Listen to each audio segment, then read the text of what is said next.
हुआ था 1907 में।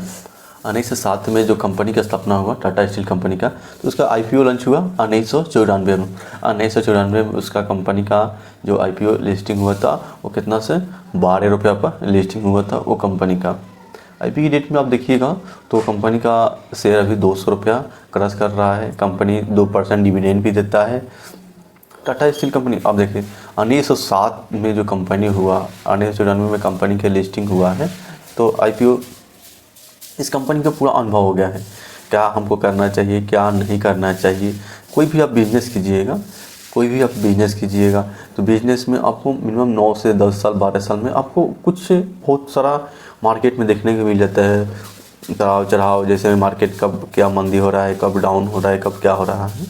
तो ऐसे ही कंपनी की जब तक आप रिसर्च ना कीजिएगा कि कंपनी कब स्थापना हुआ, कब आया, आईपीओ कब लॉन्च हुआ, ठीक है क्या है, उसके बाद जब तक आप पर रिसर्च नहीं करें तब तक स्टॉक आप बाई नहीं कर सकते हैं। जब तक आपका रिसर्च नहीं है, आप आए स्टॉक कोई ले लिए, मैंने तुक्का मार दिए आगे कोई स्टॉक में कि आए स्टॉक ले लिए, स्टॉक लेने से आपको कोई प्रॉफिट हो गया, चलिए ठीक है, कोई स्टॉक में आपका लॉस हो गया। तो जब तक एक रिसर्च ना कीजिए तब आप स्टॉक अभी लेने के ना तो स्टॉक कोई भी बाई करने से पहले कंपनी कितना दिन पुरानी है, 9 साल या 10 साल 11 साल, अब कंपनी पुराना क्यों देखते हैं। जैसे कंपनी की कोई भी बिजनेस आप कीजिएगा, कोई बिजनेस है तो 2-3 साल 5 साल मार्केट में ऊपर नीचे होते रहता है। कहीं आप मार्केट में जैसे में कोई भी बिजनेस किए 2 साल या 5 साल के बाद मार्केट आपका ऑटोमेटिक नीचे आ गया, मार्केट आप ऐसे क्रेश हो गया, आप मार्केट में जैसे बिजनेस में कोई फेलियर हो गए, तो उस टाइम क्या होता है कंपनी पर कि आपका जो इन्वेस्टमेंट किए हैं कोई भी कंपनी में तो उसमें आपका प्रॉफिट नहीं मिल पाएगा। जब तक कंपनी के प्रॉफिट नहीं हुए तो आपको स्टॉक कैसे बढ़ पाएगा। जैसे सपोज आपको बता रहे हैं 200 का शेयर आप लिए, स्टॉक आ गया 190 आ गया, चाहे 150 आ गया, चाहे 100 आ गया, तो आपको 100 रुपये आ गया तो आपको कम से कम 100 रुपये 100 रुपये तो आपको तो नुकसान में चला गया। तो इसलिए कोई भी शेयर लेने से पहले आपको देखना पड़ेगा कंपनी पर कितना कर्ज है, कर्ज फ्री है कि नहीं, मैंने कर्ज में डेट उसका है, इसका कितना उस पर कंपनी पर कर्ज है, कितनी साल पुरानी कंपनी है, पुरानी कम से कम 8 से 9 साल 10 साल देखना पड़ेगा। 10 साल या 8-9 साल पुराना कंपनी हो तो इन्वेस्ट उसमें आप कंपनी में कर सकते हैं। उसमें देखिए कंपनी पर डेट कितना है, कितना कंपनी पर कर्ज है। और जब जिस कंपनी पर 44 करोड़ 50 करोड़ 60 करोड़ या 55 करोड़ कर्ज है तो उसमें आप इन्वेस्ट करने से थोड़ा बचें। जब तक कंपनी पर कर्ज है तो अपने कर्ज चुकाएगी कि तुम्हारा पैसे के प्रॉफिट बना के नहीं दे पाएगा। अब तो अपने कर्ज ख़त्म करने के उसके बाद और सब प्रॉफिट कुछ बनेगा तो आपको दे सकता है कंपनी। ज़्यादा कर्ज नहीं होना चाहिए तो मिनिमम कम से कम या 4 करोड़ या 20 या 30 करोड़ या 40 करोड़ के आसपास, मतलब जो भी हो, तो इस पर देखिए ज़्यादा कर्ज होना नहीं चाहिए कंपनी पे कोई भी। अब हम चाह रहे हैं बात करने के लिए तो आपको क्या करना पड़ेगा। तो कंपनी की जैसे हम लोग हो गए, क्या हुआ, रिटेलर हो गया।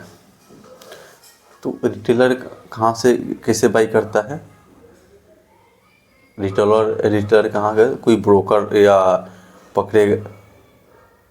जैसे कस्टमर हो गया तो कस्टमर कहाँ से बाई करेगा, कोई भी सामान जैसे लेना है, अब बता रहे समझ, कोई भी सामान आप लीजिए तो रिटेलर के पास जाइएगा।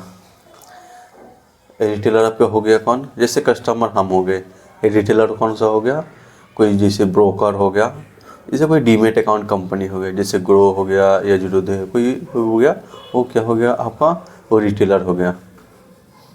अब उसका रिटेलर कहाँ से लिखता है, होलसेलर कौन हो गया, स्टॉक एक्सचेंज हो गया, इसमें स्टॉक एक्सचेंज हो गया, NSE हो गया, BSE, ये होलसेलर हो गया। रिटेलर को गया, कोई ब्रोकर हो गया, वो रिटेलर हो गया, हम लोग हैं कस्टमर हो गया। तो कोई भी बाई करने से पहले टाइमिंग होता है, अगर चाहते हैं सेम टाइम में बाई करने के लिए स्टॉक, तो 9:15 से मार्केट ओपन हो जाता है। 9:15 से लेके 3:30 तक मार्केट चलता है। 9:15 से जब चाहे इसमें बाई कर सकते हैं, 3:30 के पहले जब चाहे जब आप सेल कर सकते हैं। अगर डिलीवरी में चाहते हैं तो लॉन्ग टर्म के लिए छोड़ सकते हैं। अगर इंट्राडे में चाहते हैं तो सेम डे में सेम आप मार्केट में प्रॉफिट कर सकते हैं। तो इसमें आप जैसे मोहन के पास एक 100 क्वान्टिटी आप स्टॉक लिए, तो मोहन के पास उसका पास टाइम नहीं है, उसका पास टाइम है नहीं, तो फिर स्टॉक में कैसे अब वो ले सकता है। तो क्या किया कि स्टॉक लेने से पहले मार्केट पर एंट्री ले लिए। मार्केट वैल्यू जितना 200 का चल रहा है या 300 का चल रहा है, तो मार्केट पे एंट्री ले लिए। सोहन क्या किया, वो मार्केट में उसका पास भी टाइम नहीं है, तो क्या किया, मार्केट पे भी चल रहा है 300, तो 280 रुपये का ऐसे लगा दिया। 280 रुपये के वो मैंने बाई करके इसमें टारगेट डाल दिया कि 280 रुपये का आएगा तो मेरा यहाँ से स्टॉक मेरा बाई हो जाएगा। ठीक है, तो उसे कितना रुपया, 20 रुपये का मार्जिन मिला वही स्टॉक में। जो स्टॉक मोहन लिया था उसमें क्या कहता है, वो स्टॉक प्लस डाल दिया था। स्टॉक प्लस डालता है 10 रुपये के। अगर 10 रुपये आएगा तो मेरा टारगेट हिट होके चला जाएगा। मेरा नुकसान होगा तो कम से कम 10 रुपये के हिसाब से मेरे 1000 चाहे 500 जितना है उतना मेरा नुकसान होगा। ठीक है, तो इसमें और जो भी कोई स्टॉक लेने से पहले आप वहाँ पर रिसर्च कर सकते हैं। कहाँ पर, मनी कंट्रोल पर जाइएगा। मनी कंट्रोल पर आपको लेने से पहले आप वहाँ फाइनेंस आता है, फाइनेंस में स्टॉक का नाम डालिएगा, कंपनी क्या है, डेट है क्या है। कोई भी ब्रोकर में आप चाहते हैं तो ब्रोकर से भी आप जाके देख सकते हैं।